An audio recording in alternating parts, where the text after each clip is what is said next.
ये figure given है ना, तो देखो ये आपको हम समझाते हैं। सबसे पहले ये फिगर गिवन है, देखो ये आपको ए बी सी जो एक ट्रायंगल दिख रहा है, ये ए बी सी कैसा एक ट्रायंगल है, तो आइसोस्केलेंस ट्रायंगल है ना। तो बच्चे इसके लिए क्या सब कंडीशन होगा कि ये ए बी जो है और ये ए सी दोनों क्या हो जाएगा, इक्वल हो जाएगा। क्लियर। उसके साथ साथ और क्या होता है, एंगल बी बराबर एंगल सी हो जाता है। यही थ्योरम था एक, ये समझ गई। ऐसा क्यों हुआ, क्योंकि ये कह रहा है क्वेश्चन में ए बी सी क्या है, आइसोस्केलेंस ट्रायंगल है। फिर बच्चिया कह रहा है ये बी ई आप देख रही हो और ये सी एफ को देख रही हो, ये दोनों क्या है, एक अल्टीट्यूड है।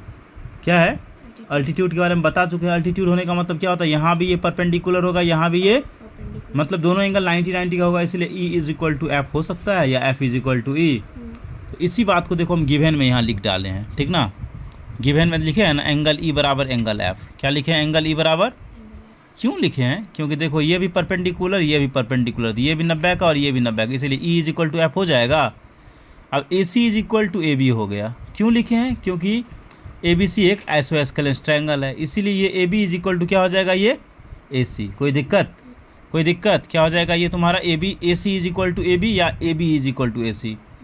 चाहे तो तुम यहाँ ए बी भी लिख सकती है और यहाँ ए सी लिख सकती है, कोई दिक्कत नहीं ना। अब देखो हम लोग को प्रूफ क्या करना है, तो आपको प्रूफ करने के लिए कह रहा है ये अल्टीट्यूड जो है ना आपका, ये बी ई अल्टीट्यूड जो है ये सी एफ के क्या है, बराबर है।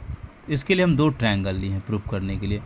एक ट्रायंगल हम लोग लेते हैं ए बी ई, ठीक ना। दूसरा ट्रायंगल हम लोग लेते हैं क्या तुम्हारा, ए सी एफ। नहीं समझ रही है मेरा बात को, हम बोले हैं एक ट्रायंगल ए बी ई लिए हैं, दूसरा ट्रायंगल लिए हैं ए सी एफ। इसलिए ये दोनों ट्रायंगल लिए हैं क्योंकि इस दोनों ट्रायंगल में बी ई है और सी एफ है। अगर दोनों को कॉन्ग्रुएंस तुम कर देगी तो क्या हो जाएगा, बी ई और सी एफ तुम्हारा बराबर हो जाएगा। क्लियर। तो यही काम किए हैं, देखो यहाँ लिखे हैं in triangle A B E and A C F. कोई दिक्कत समझने में, यहाँ देखो बच्ची ई बराबर एफ हो जाएगा, clear cut, E is equal to F, है ना। फिर देखो एंगल ए और ए दोनों का कॉमन एंगल है, दोनों में एंगल ए है, इसलिए A is equal to A लिख सकते हैं। फिर बच्ची हम यहाँ लिखें A B is equal to A C, isosceles triangle है तो दोनों साइड बराबर होगा ना। तो ये देखो ए और ये एस, तो ये दोनों ट्रायंगल कॉन्ग्रुएंस हुआ। कैसे, तो ए एस कॉन्ग्रुएंस क्राइटेरिया से।